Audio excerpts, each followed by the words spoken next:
Hello and welcome to the News at 7, where we get to the heart of the day's stories and communities right across Scotland. Tonight, are Scotland's views on asylum migrating? We'll speak to one of Scotland's leading pollsters, also tonight conned out of thousands of pounds. We'll also have all of the sport for you with Lewis. Lewis, what's on the cards tonight? Well, lovely stuff. And later, we'll lift the lid on the World Porridge Making Championships as the iconic event gets the big screen treatment. Hello, I'm Sarah McMullan and welcome to the News at 7.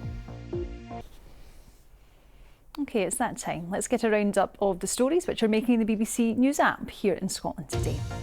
Staff at Robert Gordon University and the University of the West of Scotland have staged a one-day walkout over redundancy threats.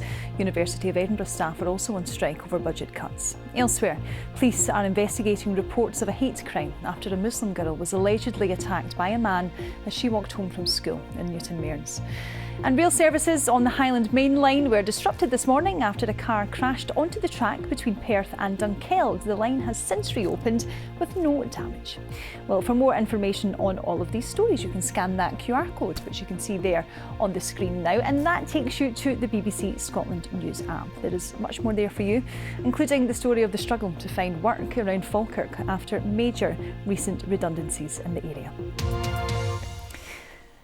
Now, when it comes to romance, online is nowadays often where it's found, but sometimes all isn't as it seems. Christopher Harkins was a prolific romance fraudster who would stalk dating apps in search of women. He presented with a charming and successful image, but would go on to steal from and abuse women that he'd met.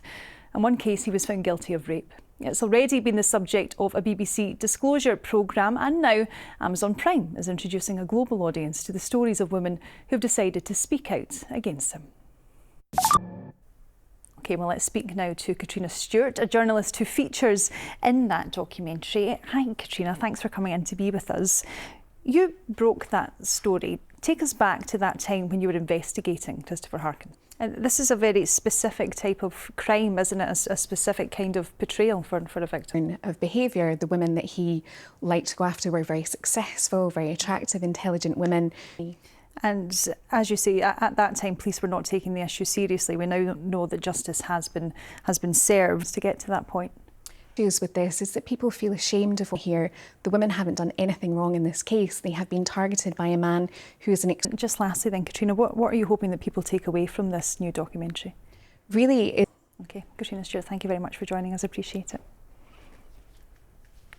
Well, thank you for joining us in tonight's News at 7. We have much more for you coming up in the programme, including... Thank you very much. But that's less sport because I want to talk porridge. you want to talk porridge? Well, let me take it away because Please do. Tell me all about who it. doesn't like a nice warm bowl of porridge, Lewis? Do you? I love it. How do you take it? Just, I'm a sweet man. I don't like the salt. A sweet man. Yeah, well, then you might want to stay away from this because the residents of Carbridge in the Highlands, they absolutely love it, like Lewis. For over 3 decades, the village has hosted the World Porridge Making Championships, competing for the coveted golden spurtle.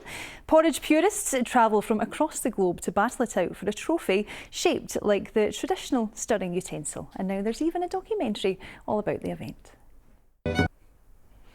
Well, the Golden Spurtle hits cinemas across Scotland tomorrow if you are wanting to go and see it. But for now, let's take a look at the weather forecast, shall we? Christopher, how's it looking for us? Porridge weather. Porridge weather. I thought you might say that, actually. Teed it up perfectly. Let's take a look at some pictures, shall we? Because today was a real mixed bag. Autumn has very much arrived. Hasn't it Chris? just? Yes, with it a has indeed. It has indeed. Thank you very much.